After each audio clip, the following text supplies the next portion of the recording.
僕は、日本で生まれたんですけど、自分の両親が、2人ともカンボジアで、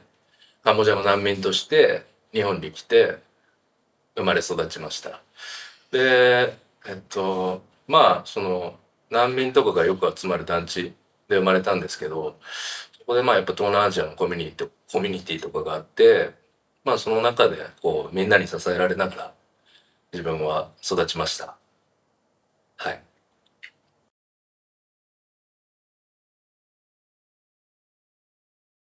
今回自分のいとこが関わってて、で、それでちょくちょくこういう企画やってるっていうのを、話に聞いてて、で、それで、自分の友人がちょっとそのリフォーム会社やってるからそういう施工とかができるから、その、なんかこういう企画が今自分の周りで動いてるよっていうのを聞いてて、それきっかけで、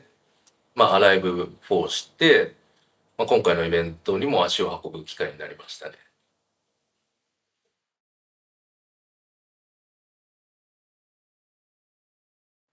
今回の写真展見て、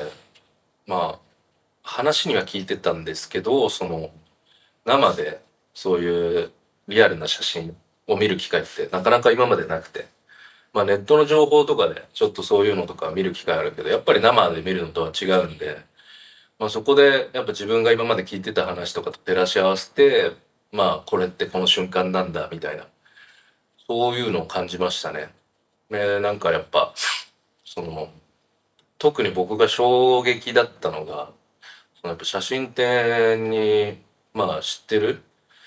おじさんとおばさんがいて、ちっちゃい頃から可愛がってもらってる。で、その人知ってるって時に、そのカンナさんが、この人は強制結婚でしたっけ、なんか村と村の。その話を聞いた時に、なんかそんな話知らなくて、そこで初めて知って、すごいちょっと衝撃的でした。なんか、いつもちっちゃい頃から可愛がってもらってて、なんか、その、強制結婚させられたようには見えてなかったから、そんな過去があったんだと思って、なんか、そういうのを感じれたんで、すごい良かったですね。は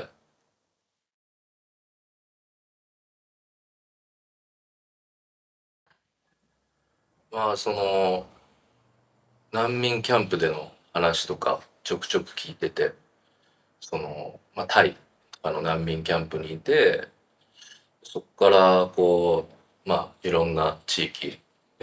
アメリカ、オーストラリア、カナダも入ってましたっけ、日本とか。で、その中で、たまたま自分は日本っていう場所、自分の家族は日本でだったんですけど、そこでそういった話を聞いてて、本当苦労したんだなと思って。でも、なんか、親って、そんな苦労を全面的に出さないっていうか、子供に見せないっていうか、なんか、自分らが苦労してきた分、お前らには幸せになってほしい。多分みんな思うと思うんですけど、どの親も。なんかそうやって愛に恵まれて育ってきたから、なんか本当に素晴らしいなって思ったし、なんか貧しいを言い訳にしてないっていうのはすごく感じました。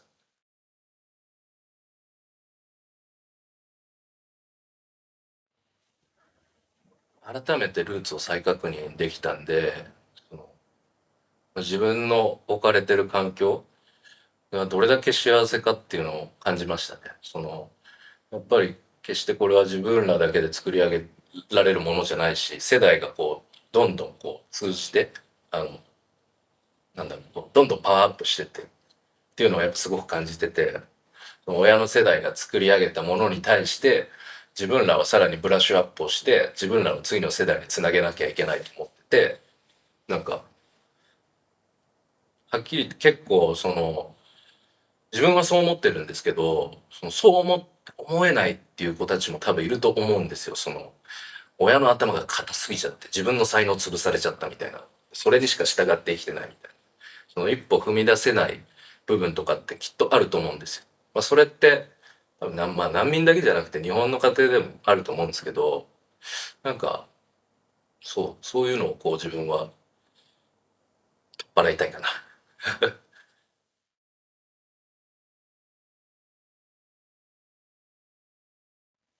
その悔しさから始めたもの、まあもともと、まあヒップホップラップやってるんですけど、そのヒップホップは好きだったんですけど、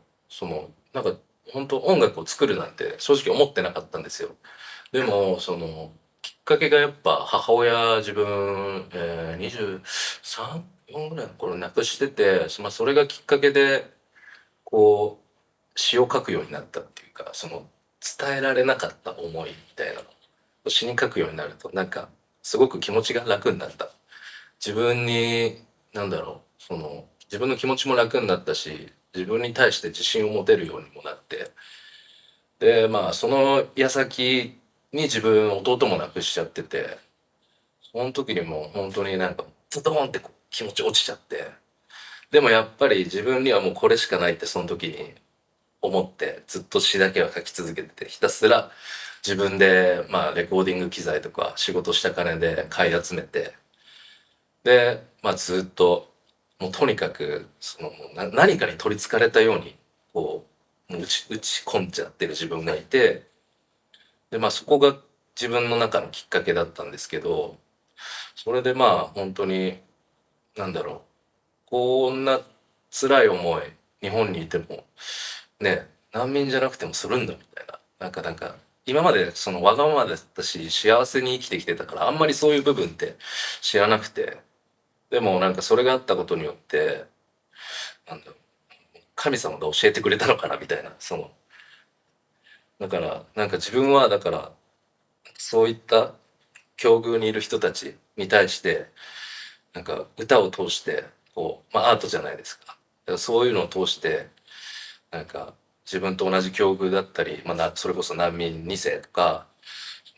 自信がなくしちゃってる人とかいたら、なんかそういう人たちをこう引き上げたいっていうのもあるし、なおかつやっぱ自分のルーツは忘れたくないから、こっちでした苦労とか、だから自分の歌に「タイムトゥ Say Goodbye」って曲があるんですけど、まあ、朝飯ばあちゃんの生活保護って言ってる、ラインがあるんですけど、やっぱそれって包み隠さず言ってるラインだし、なんか少なからず、まあ、それに共感してくれるカンナさんがやっぱいてくれたっていうことが僕すごい嬉しくて、あ、やっててよかったな、自分の思いそこで伝わったなみたいな。で、やっぱりそこのネガティブな感情からポジティブに変えなきゃいけないじゃないですか。やっぱりなんか普通に生きてる人だったらあまり感じないと思うんですけど、ネガティブな言葉とか発してる人ってネガティブになっていくじゃないですか。で、歌もそうなんですよ。ネガティブな言葉言ってると、どんどんそのマインドになっちゃって。でも、なんかその力に気づくときに自分はもっと、これだけのメッセージだけじゃなくて、もっとポジティブなメッセージを、もっとみんなに伝えていきたいって思うようになって、まあそれで、こう、今制作してて、その、このカンボジアルーツっていうことも、やっぱり、その、さっき言った、写真家キム・ハックだったり、いろんなラッパーがカンボジアにもいて、なんか自分もそういう人たちがすごくパワーをもらってるから、なんか同じように人にパワーを与えたいっていうふうに思ってますね、今後の活動。なんかそれが、その、どこで何っていうのがまだ模索してる自分も正直いるんですけど、でも今回この企画に関われて、まあカンボジアにも行ける機会をいただけたんで、向こうでたくさん吸収して、自分にできることビジョンっていうのをもっと広げて再確認したいって思いました。